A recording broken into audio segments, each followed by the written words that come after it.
Good morning. In this part of the lecture, we will discuss some characteristics of the rotor wake.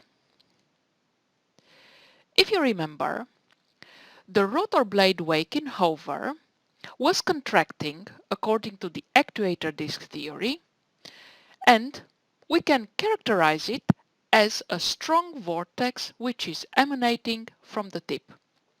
Here you see, for example, the tip vortices using moisture condensation for the Lockheed Cheyenne at a high altitude.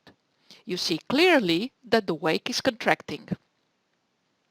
Also, for the Bell UH-1, the blade tip vortices are contracting down in the wake. The same is the idea for a fixed-wing aircraft. Always at the end of the tip, one can see a strong tip vortex. Here you see the McDonnell Douglas Phantom. For the propeller blade, the tip vortices have the same construction.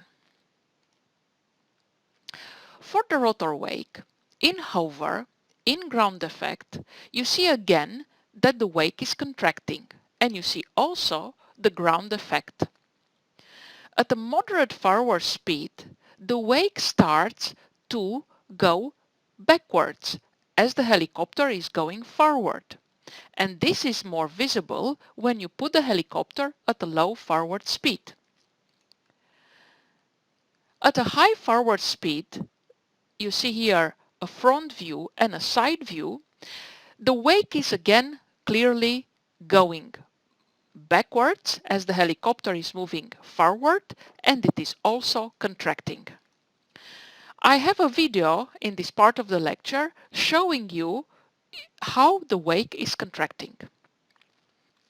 Therefore, the rotor wake in hover is characterized by a strong vortex emanating from the tip.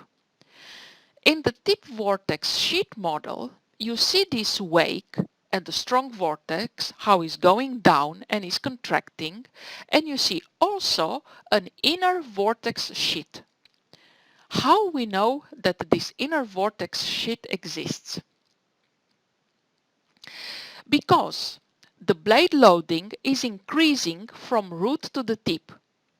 Therefore, besides the tip vortices, the wake must contain also inner vorticity. In this graph, you see the blade loading along the radius. And there is that king in loading distribution at 80% of the span, showing the strong tip vortex at the end. There have been a lot of smoke studies to demonstrate this strong vortex at the end of the blades, and also to visualize the rotor wake. Some most famous studies belong to Gray 1956 and Landgraf 1972. Therefore, we can consider the total wake as a strong tip vortex which is descending below the rotor in a helical path, plus an inner vortex sheet which is normally opposite in sign. In this model, Gray and Landgraf show that the wake is contracting below the disk.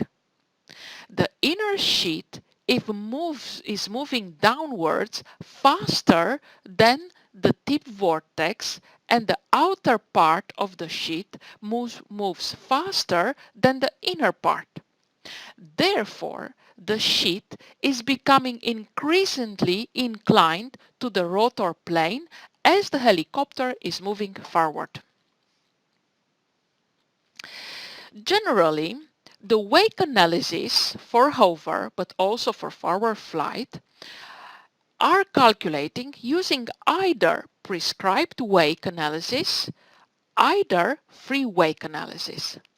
In a prescribed wake, we use flow visualization technique with models and full-scale rotors in order to measure the radial contraction and the vertical position of the tip vortices as a function of thrust, twist number of blades. Therefore, we can define analytical formulas which gives the radial and the axial coordinates of a tip vortex.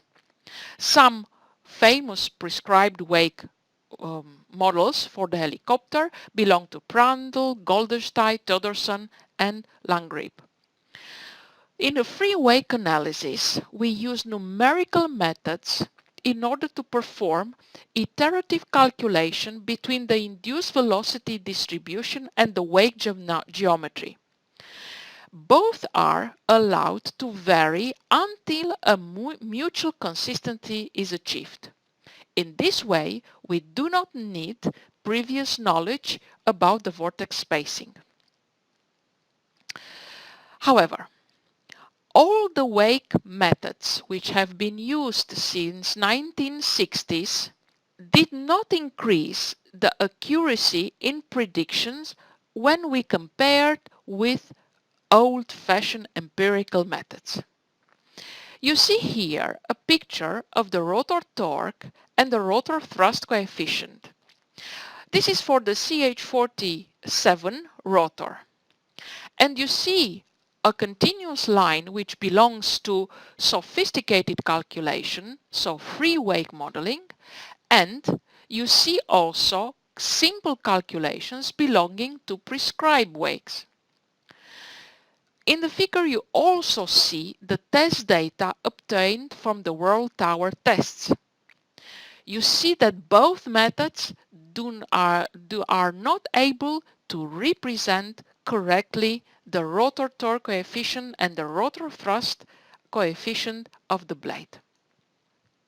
The Westland have also visualized the tip vortices. It was proved at Sikorsky that sometimes the vortex is actually passed above the following blade and failed to be displaced downwards. This happened over one part of the rotor and then another and then not at all for a while. This is not a surprise that the thrust and the torque are changing in a manner that can be not predicted by theory. The extra problems that we have are belonging to the BVI, blade vortex interaction. What is the BVI problem? You see here two blades. You see also that blade 1 and blade 2. The blade tip vortex, which is leaving the blade 1, is coming on the blade 2, and it will stay closer under the disc. The blade 2 will come into this vortex and there will be an upwash. Therefore, the tip vortex strength is intensified. Again, the thrust and the torque can change in a manner which can be not predicted by the theory. The same has been obtained in the world tests done at NASA Ames with a 6 feet diameter rotor. Here again, it showed that the thrust and the torque cannot be predicted well. You see the thrust, the torque, and the figure of merit variation during the 50 seconds. You see that there was no constant thrust, no constant torque, and the figure of merit varied. Therefore, we can say that guaranteeing hover performance is a difficult job for the engineer. For example, imagine that you want to design a helicopter with a gross weight of 2,900 pounds. The question is, with an engine power of 350 horsepower, shall we choose for 2,900 pound helicopter or for 3,100 pound helicopter? The way is that there is a scatter of data, and this is due to the tip vortex interaction. There is another problem induced by the tip vortex interferences. The problem is in military helicopter. The vortex organization of the edge of the tip is usually of no consequence, except for the Army helicopters when firing unguided rockets from hover or low speed. Therefore, a rocket passing just over a tip vortex will have a different trajectory than one passing just under a tip vortex. And in order to solve the problem induced by the tip vortex interferences, the Black Hawk Sikorsky UH-60 used a special nonlinear distribution, nonlinear twist distribution near the tips. Here you see the blade radius station in percentages and the local blade pitch. And you see that at the end of the tip there is a nonlinear twist distribution in order to solve the tip vortex interferences. Another way to solve the problem induced by tip vortex interferences is the solution applied to the Comanche helicopter. We can reduce the tip vortex interference by using anhedral. Using anhedral, the figure of merit increasing by 2 to 4%.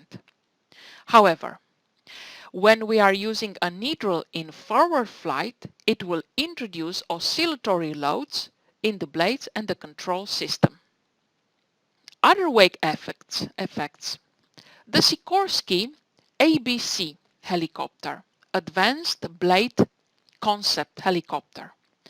It was an aircraft developed in the 70s, and hovering close to the ground, the helicopter was subject to random side forces. The aircraft had a good fuselage, quite aerodynamic, presenting no logical point where the downwash would separate. There was a kind of separation point which induced erratic side forces at the pilot's stick that he had trouble anticipating.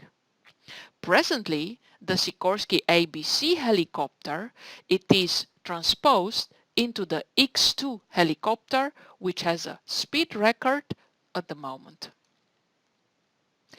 I end today the lecture on the wake considerations.